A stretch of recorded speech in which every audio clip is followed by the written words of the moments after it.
The Outdoor Guys from Jesse Brown's are back on the Carolina Outdoors. I'm Bill Barty. He's Wes Lawson. We're glad that you're joining in to learn a little bit about what we have to say. We celebrate the Carolina Outdoors, and that's what we're going to do now. But Wes, one way that people celebrate the outdoors is through art. That's right, and it's always been that way. I mean, since time immemorial, nature and art have gone hand in hand. You know, and lately, as we're trying to find new ways of staying engaged and keeping our minds at peace, has been through painting. And there's one American painter, really paint instructor, who's probably influenced more people than anybody else. Bob Timberlake. Different Bob, but close. Bob Ross with his permed hair. Oh, yes. I know Bob Ross. He was on PBS and then did have the great big 11 years on PBS, the big old permed curly afro, and that calm, soothing voice talking about happy trees. So anyway, this is a personality discussion, I guess. And of course, he did landscapes. He painted really anything and everything. Except for people. That was not his jam. He you know, there might occasionally, he painted thousands, maybe 30,000 pieces. There might be a cabin in the woods occasionally, but it never had a sign of human habitation. A light was never on.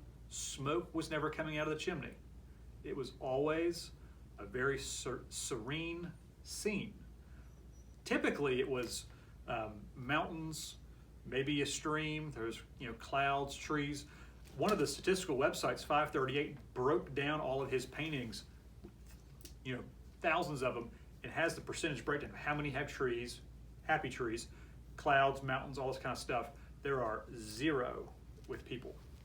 Wow, I did not know that. So we're talking about Bob Ross, the famed artist. We're talking about him because he's interesting and a promoter of the outdoors, but also during this time for so many who maybe have more time because they're at home or they don't want to leave home and get outdoors and adventure. So maybe art is an option for them to take up. Now, they still show his television program. He's since passed away a few years back.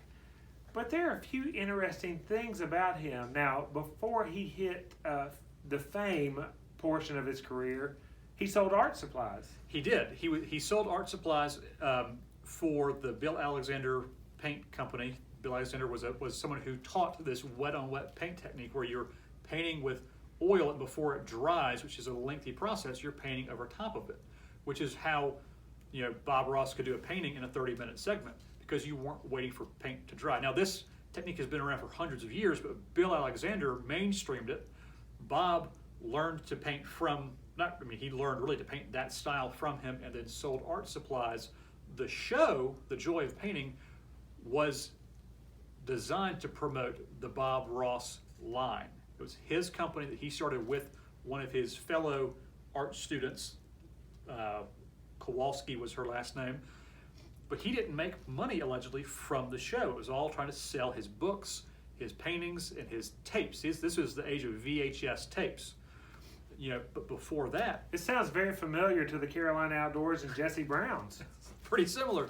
And, before he had that soothing voice in painting happy trees, he was a master sergeant in the Air Force, stationed principally in Alaska, which is where he learned to paint. And he learned to paint by painting his surroundings. And Alaska has lots of trees, mountains, and clouds. But he decided when he left the military that he wouldn't be rough and tough and raise his voice anymore, which is why he had that soothing voice, spoke slowly so we could understand him, and he chose to paint happy trees because there's enough scary stuff on the news. Well, there's no argument from me or I bet anybody on that topic. Hey, along those lines, too, we're talking about Bob Ross, the famed artist.